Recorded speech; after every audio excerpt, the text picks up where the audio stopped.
Silver Coinage here, and I am trying to become, well, more professional in terms of my videos. I have managed to get myself a half-decent tripod, and I'm going to start doing coin videos using the tripod, so you don't sort of have that sort of shaky handheld footage. It's blatantly just done with me holding a phone and trying to keep it steady while I'm getting all excited about coins.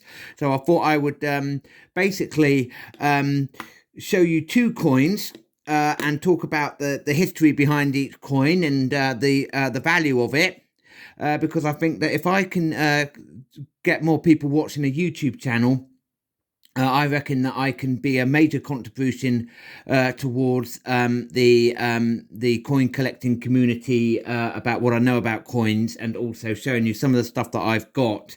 So without further ado, I will introduce you to this coin here. This is a 1819 Great Recoinage Act, as it was called, from 1816 onwards.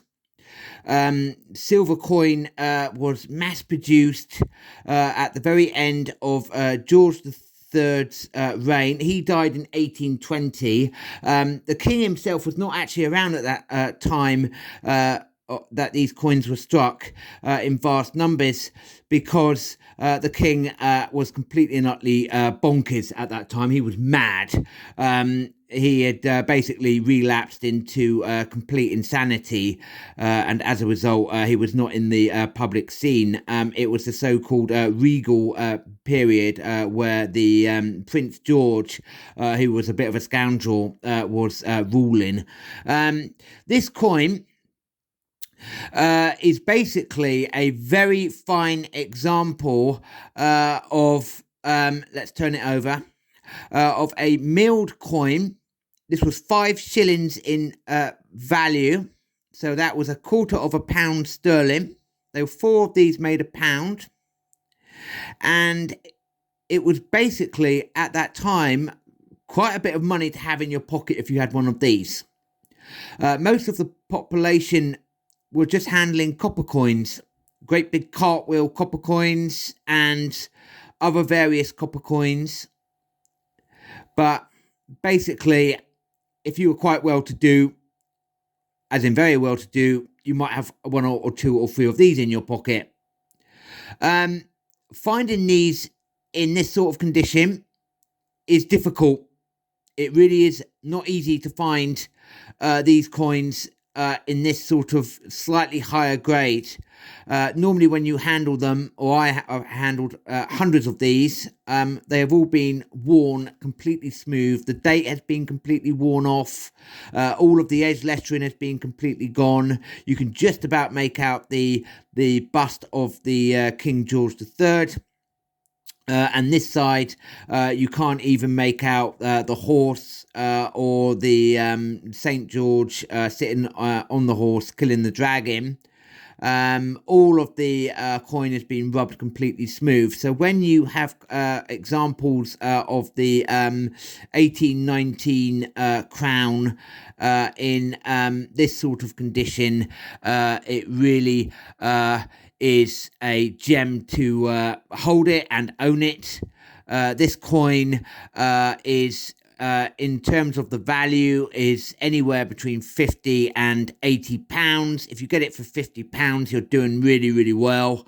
But you know, you will probably expect to pay anywhere between 60 and 80 pounds for this coin in this grade. And of course, with coins in this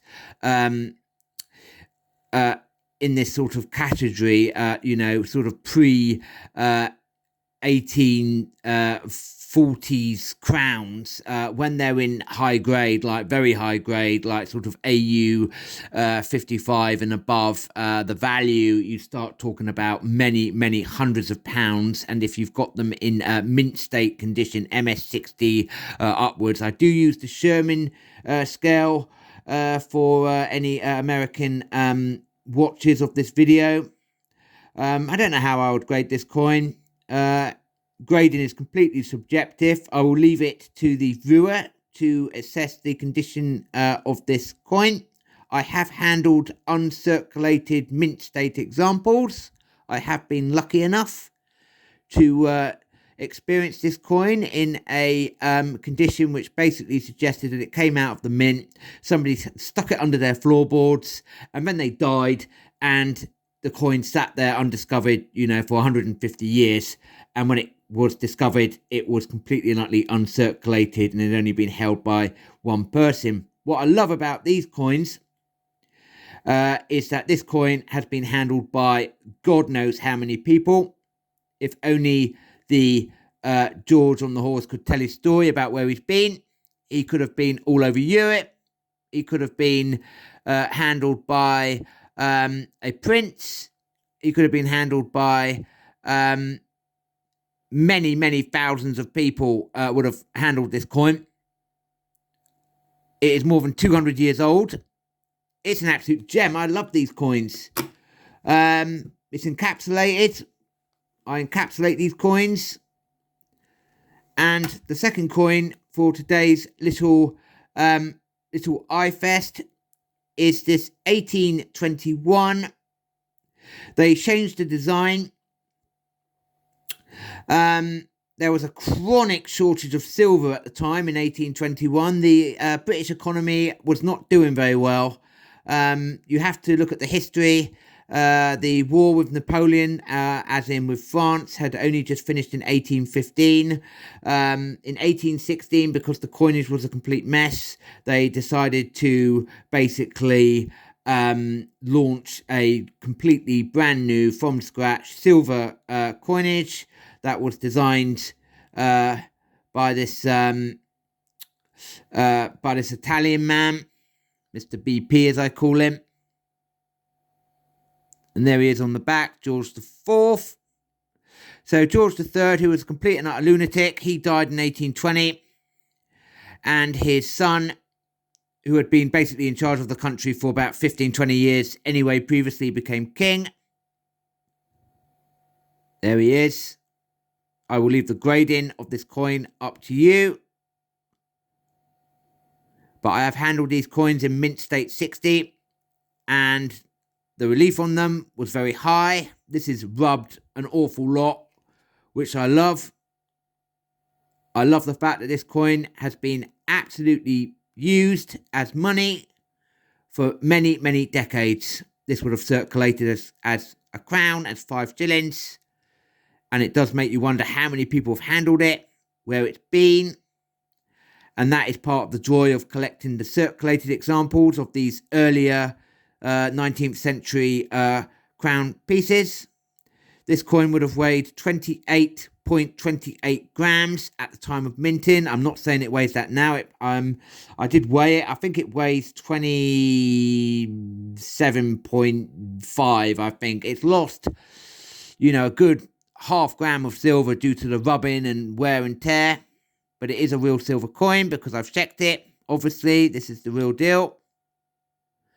On a good day, if you wanted to buy this, you would be looking at about £30, but you're probably looking more at about £40 to £50 maybe for this coin.